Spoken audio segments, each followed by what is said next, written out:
লাগেনি।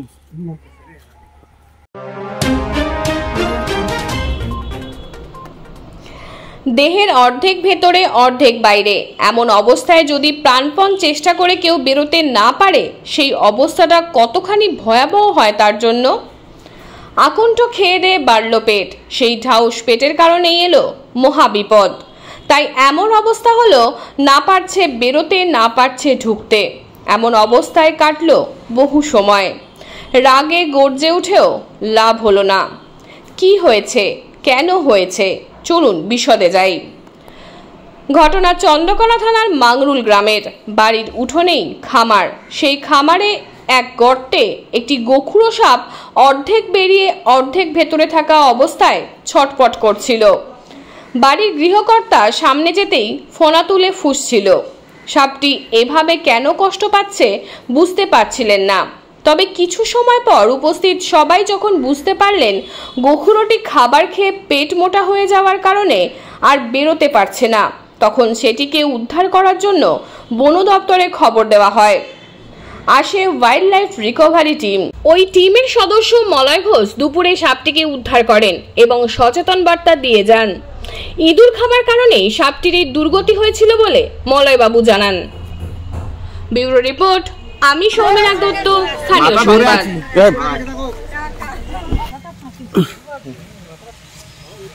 তো ছিঁড়ে যাবে এমন অবস্থা।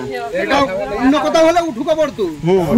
হাত ধরে ছিল বলে যাই দেখি আস্তে আস্তে বেরোবে নি, বেরোবে নি, বেরোবে নি। একটা সাবল চাই, নাহলে বেরোবে নি। কতটা দিকে শুধু মুখটুকুন বার করেছে, এ ছিঁড়ে যাবে, বেরোবে নি।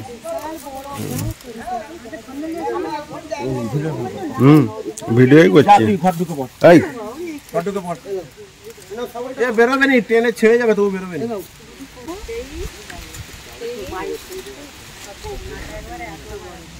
নিজেও বেরোতে পারবে নি। খাবার উগরাতেই হবে, নাহলে বাঁচবে না। খাবার তো উগরাতেই হবে।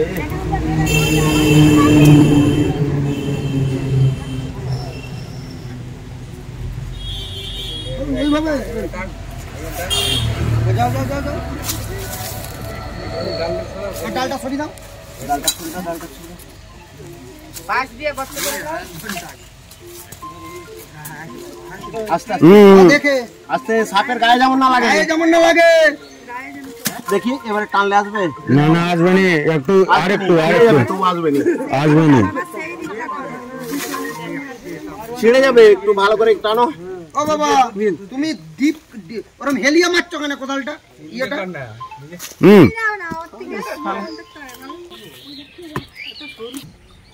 সাইডে সাইডে সাইডেই করছি। দেখি এবারে বেরোবে না, বেরোচ্ছে নি।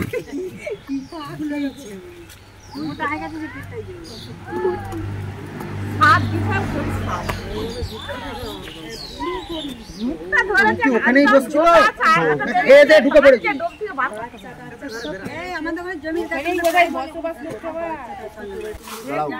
লাগেনি মলাইগা ওরকম ভাবে হয়নি।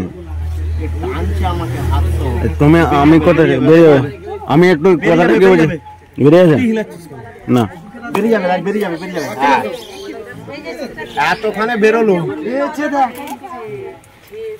তাহলে ও ওই বাবা ওখানেই ছিল। একটা বস্তা দিতে হলো।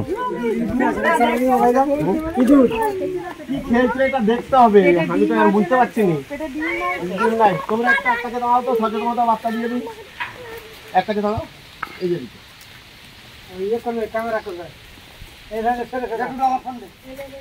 পেটটা যা মোটা, এখানটাই খাবার আছে, কি আছে জানি না। শুনে রাখুন, সাপ সম্বন্ধে সচেতনতা বার্তা। এখানে তো আমি বহু শুনে রেস্কিউ করেছি, কি আর বলবো, তবু বলে যাই। সাপে কাটলে 3টে জিনিস। নাম্বার 1, 100 মিনিটের মধ্যে নিয়ারেস্ট ব্লক স্বাস্থ্য কেন্দ্র।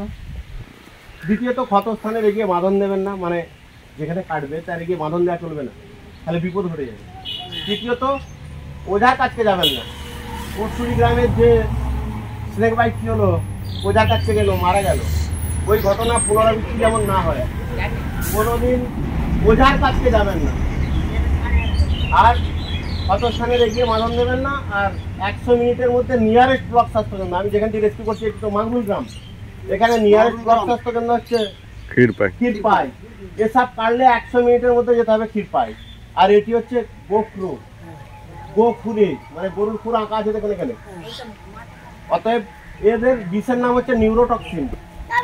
এসব কামড়ালে আমাদের শরীরে রক্ত জমাট বেঁধে যায়, নার্ভের সমস্ত অকেজ হয়ে যায়, আর রক্ত প্রবাহ বন্ধ হয়ে যায়, শিরা উপশিরায় রক্ত প্রবাহ বন্ধ হয়ে যায়, যার জন্য মানুষ তাড়াতাড়ি মারা যায়। ঠিক আছে, আমি এবার ছাড়ছি একে, যা চলে যা।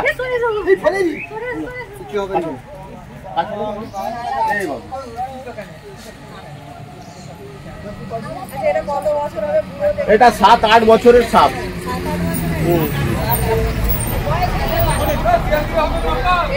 নিয়ে যাও, গাড়িতে তুলে দেবো।